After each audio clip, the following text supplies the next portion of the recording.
Happy New Year, everybody. Happy New Year. 2023. Right? I can't tell you.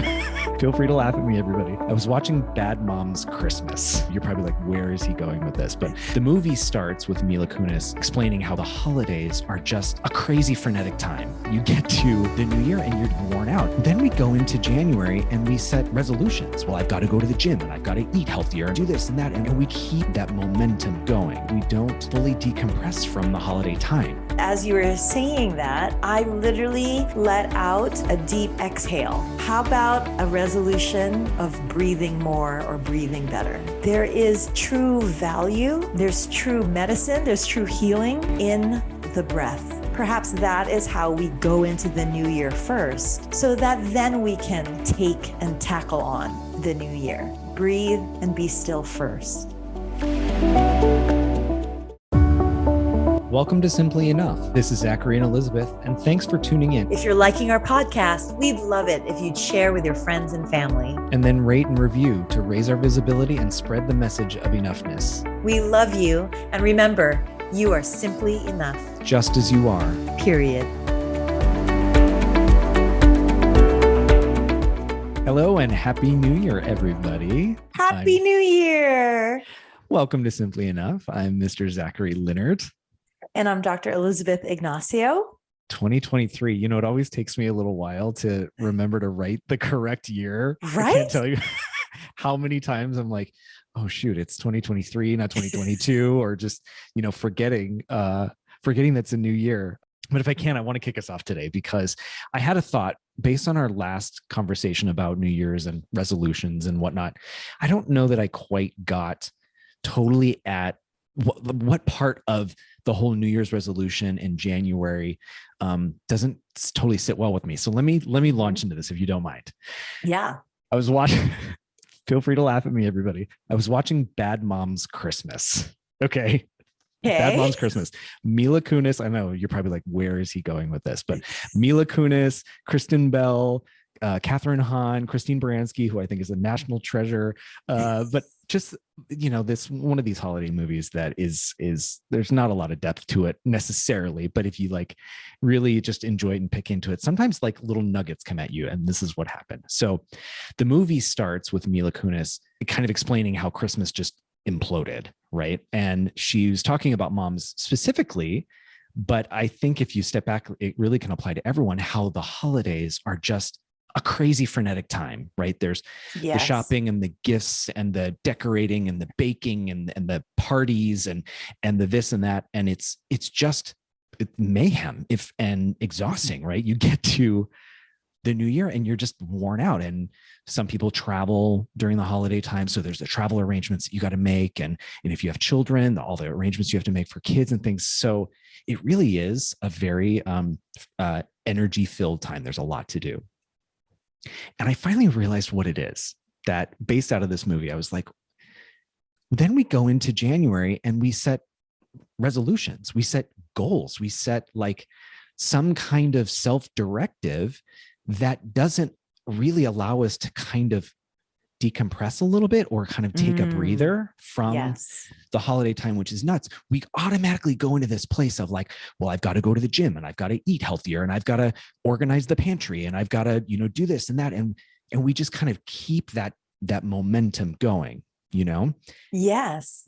And I think that was thank God for Bad Moms Christmas, but I think that's what kind of finally helped me understand what some of my hesitation or maybe resistance towards the New Year's and the resolution and all of that is an acknowledgement that we don't always like fully decompress from the holiday time. Do you know what I mean? Do you understand what I'm saying? Absolutely. Absolutely.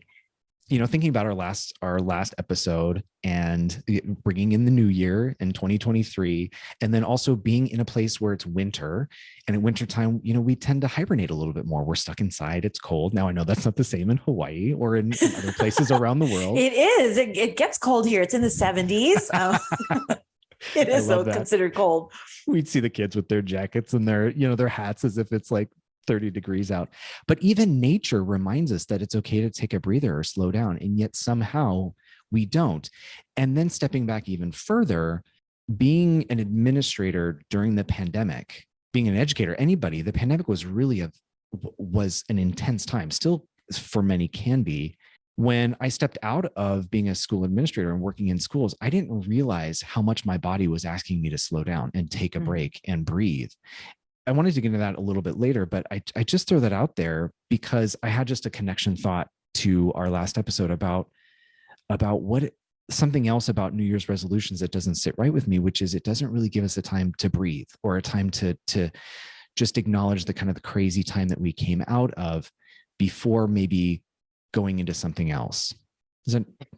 You just gave me a breath of fresh air, if you will. Like literally, I don't know if it got picked up on the mic, but as you were saying that, I literally let out a deep exhale.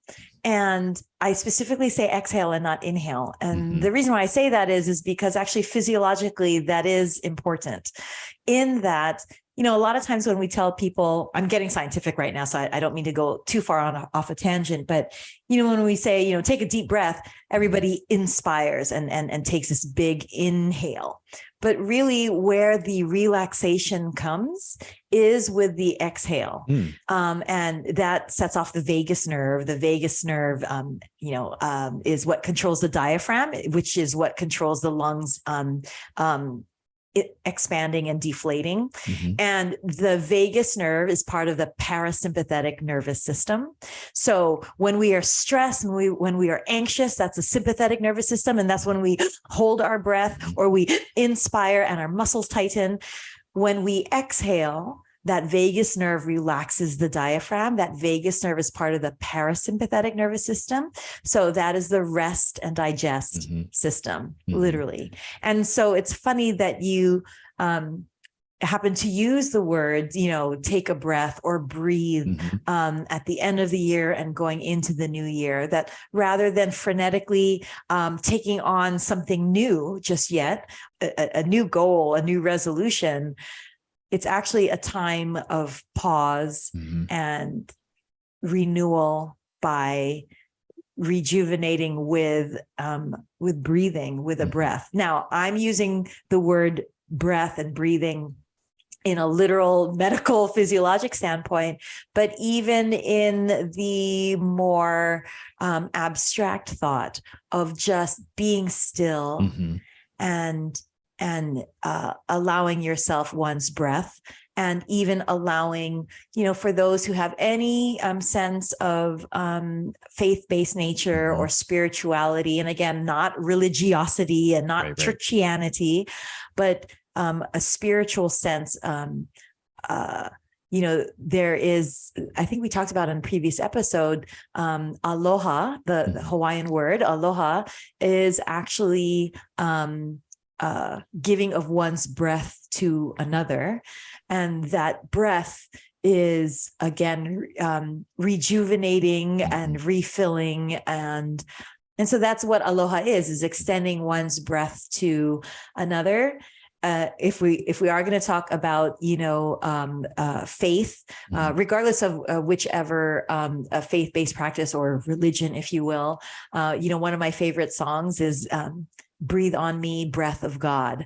And that's where one can be filled with that sense of, you know, faith and hope and love and joy and renewal by being still and taking a breath and being, as opposed to just this frenetic pace of what do we have to do, more to do, what's my goal, what's my resolution. It's taking a breath and pausing and reflecting. You made me think of my roommate in college. He was an incredibly diligent student, was in a lot of advanced classes, and was just always studying, always reading, always preparing for tests and whatnot.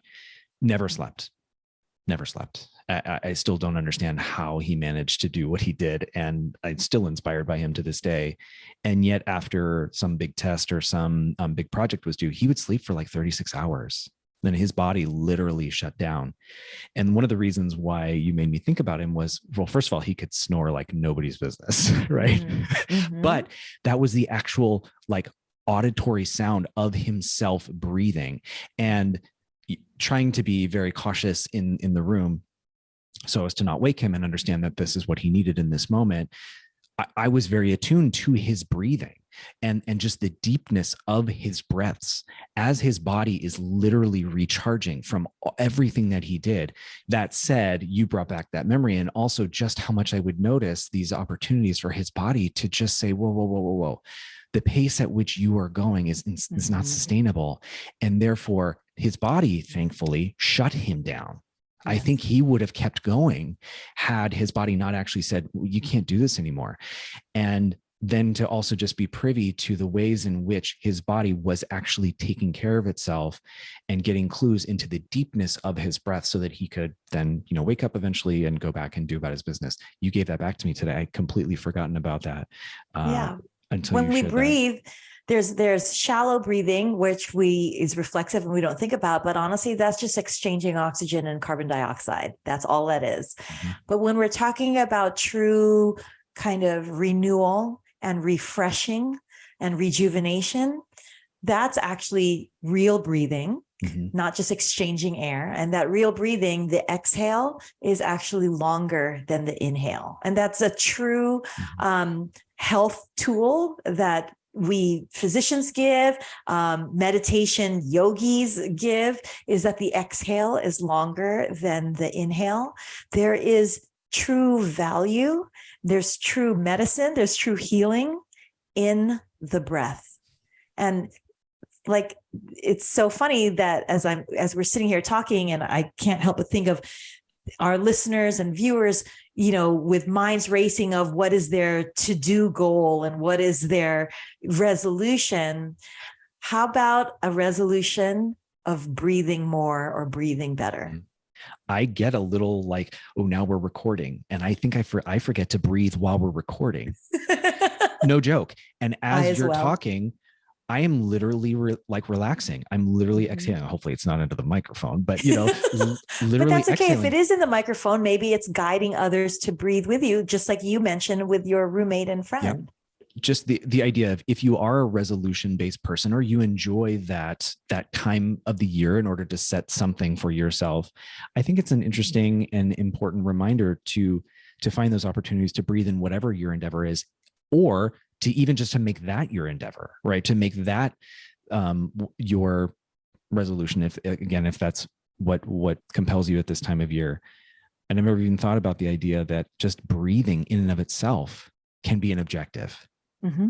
Can be an objective and can be truly medicine, can be healing in and of itself, just the way that you breathe. Mm-hmm. And especially, of course, here again goes my medical mind in terms of breathing, pulmonary, COVID. And I'm going to bring it up, like you did in the beginning, which is, our COVID pandemic. And I know that, at the end of 2022, I couldn't quite place my strange feelings about the holidays. Very strange for me, because for me, the holidays, though frenetic that they are, I tend to just kind of always be on this up, feeling and sensation, because I love the holidays so much. And the frenetic pace actually makes me laugh at myself. And I have like running jokes with some of my friends about like last minute shopping and all that kind of stuff. And for the most part, because that kind of has been a part of how I holiday, how I Christmas, that frenetic pace is like that, it never used to bother me. Yet the holidays of 2022, I had this mixed feeling that I couldn't quite place my finger on it, because even the kind of frenetic pace and the last minute shopping of, that is the way I do my Christmas, which is stress inducing, yet ironically joy inducing, because that's what I'm used to. And that's all part of it. And I can laugh about it.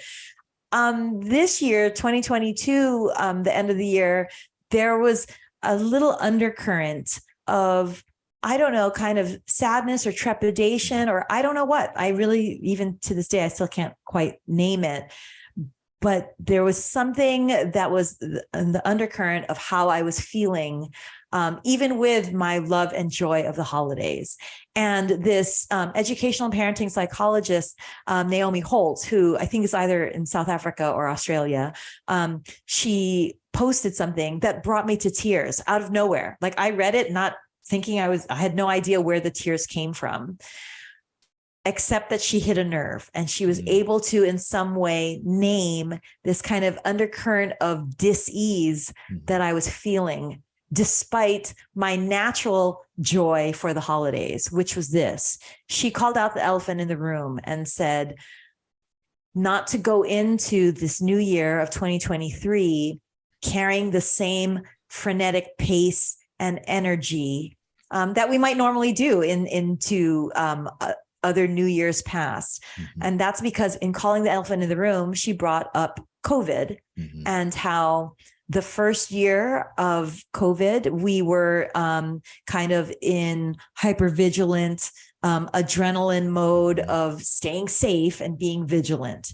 And then we had, the year of almost a frenzy of the desire to return to normal. And facts be damned and data be damned. And we just want everything to be normal. And so let's get back to normal in work, in sports, in relationships, in school. And that almost had its own frenetic pace.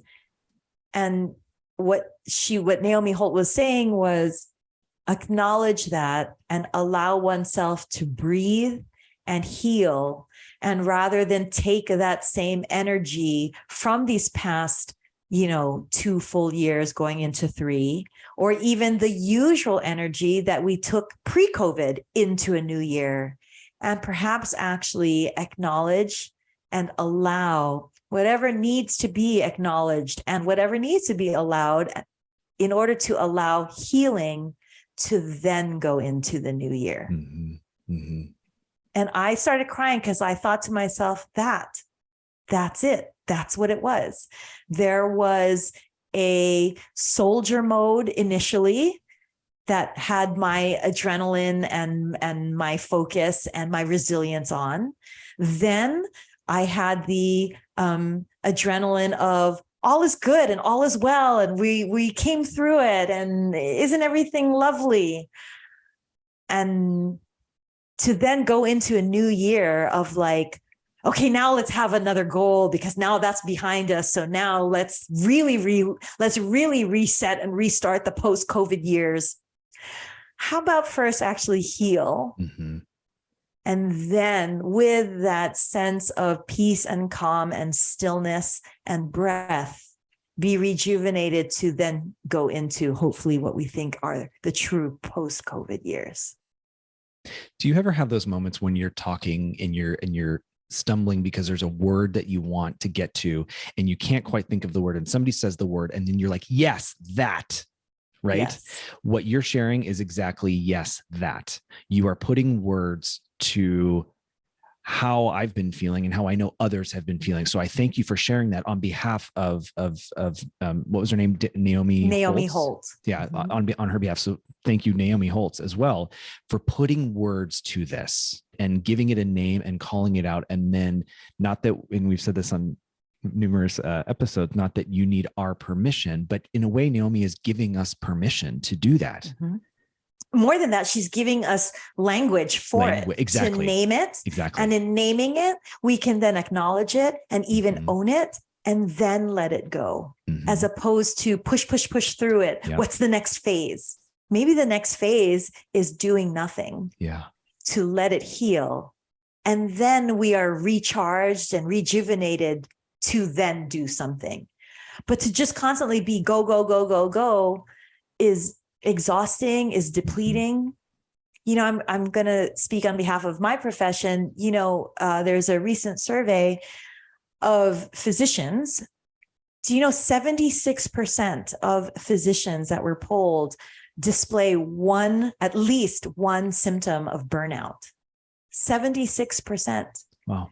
And if that's not acknowledged, not just by the systems and the public, but even by the person themselves, the physician themselves, doctors, heal thyself. that has to be acknowledged in order to heal through it. And dare I say, be cured of it. So rather than the go, go, go, holidays are over, Christmas is over, New Year's, okay, what's my goal? What's my resolution? Pandemic's behind us. This is 2023. How about let's look at and acknowledge 2020. Let's look and acknowledge 2021. Let's look and acknowledge 2022. Breathe, be still, heal through it. And wow, now I'm ready for 2023. I will say, I thank you for this. I am a person that associates doing nothing as being inactive rather than seeing doing nothing as actually being active. So, and because I do have, you were talking earlier about the holidays for you are kind of a go, go, go time. And that's you didn't say this, so forgive me, but that's kind of what's normal to you, yes. right? Yes. For me, normal is go, go, go, go, go, go, go. And if I'm not going, then I'm being, quote, lazy, or I'm being blank, right? Insert pejorative term here, rather than reframing that and thinking about a time to breathe, or a time to sit, a time to be still, to enjoy a silent night where all is calm, is actually in many ways the balance and it's a reframing of what being active actually is, right? And what is happening to your, I love when you talk science. I learn so much, and I feel like I just turn into this little geek.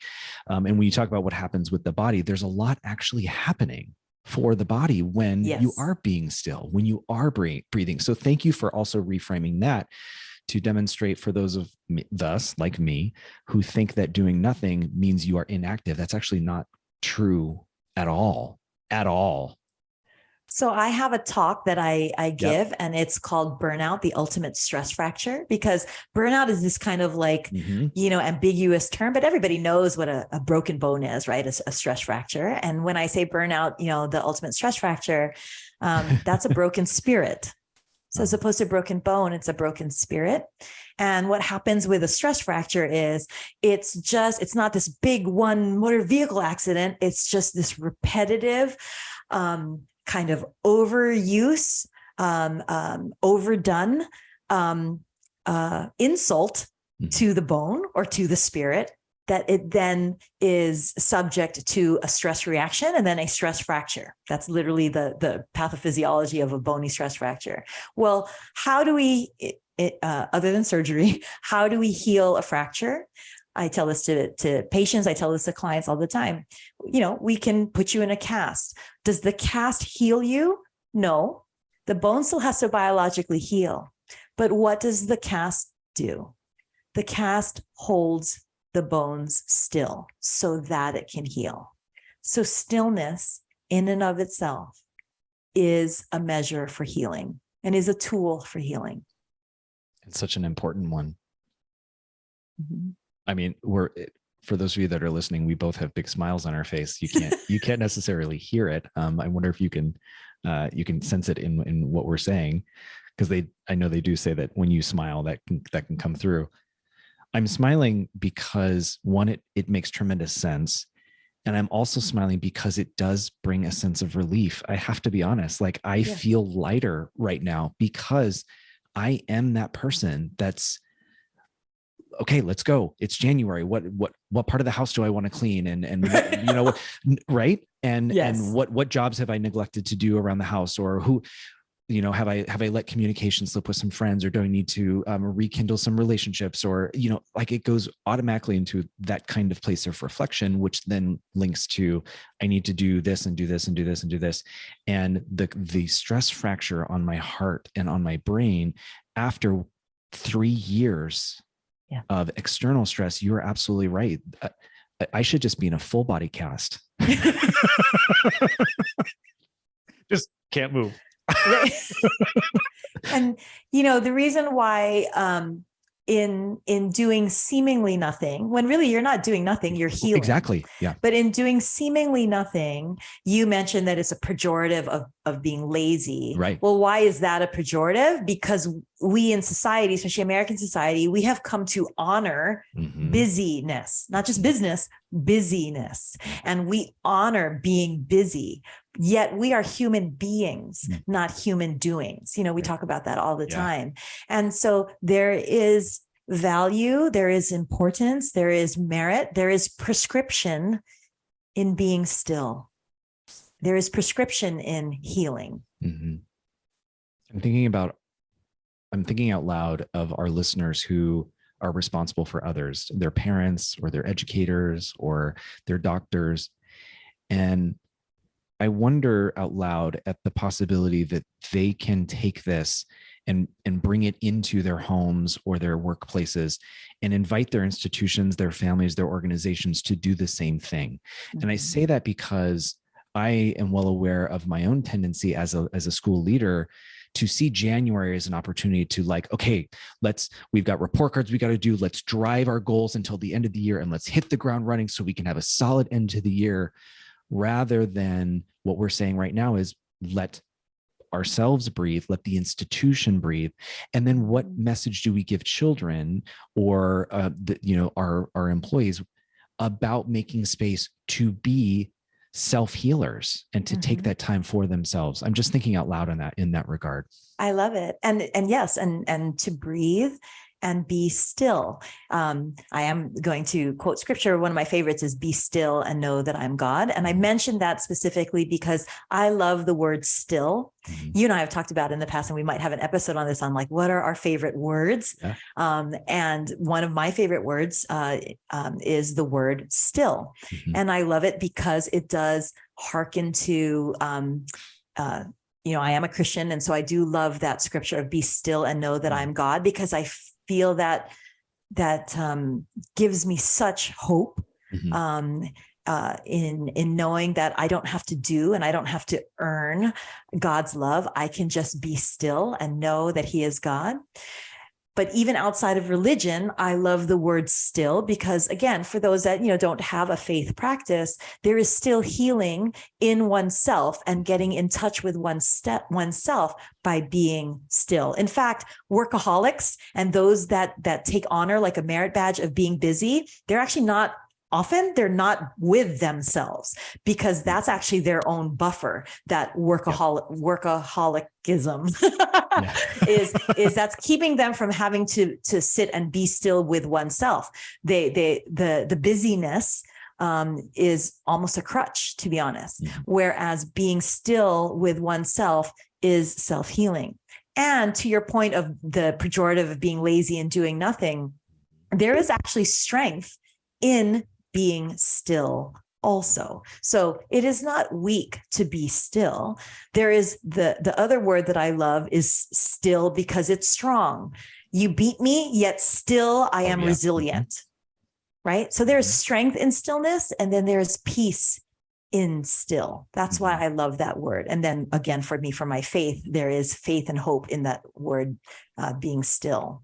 So being still, breathing, exhaling, perhaps that is how we go into the new year first, so that then we can take and tackle on the new year. Breathe and be still first. Thank you. I deliberately took a breath there. Thank you for that. At the end of last episode and then this episode, it's funny how kind of turn a corner on my own Scroogeness about resolutions in the new year. I don't often breathe. I don't often take that moment to be still. And I often associate stillness with a whole host of pejorative or negative ideas. That's changed after this episode. That's changed after this conversation. So thank you for that. And my little charge to anybody that is responsible for other people, give them this episode, give them this gift, because to Naomi Holtz's point, we all need this. We really do. We all need to breathe and be still. Happy New Year, everybody. Happy New Year. We love you. Mwah.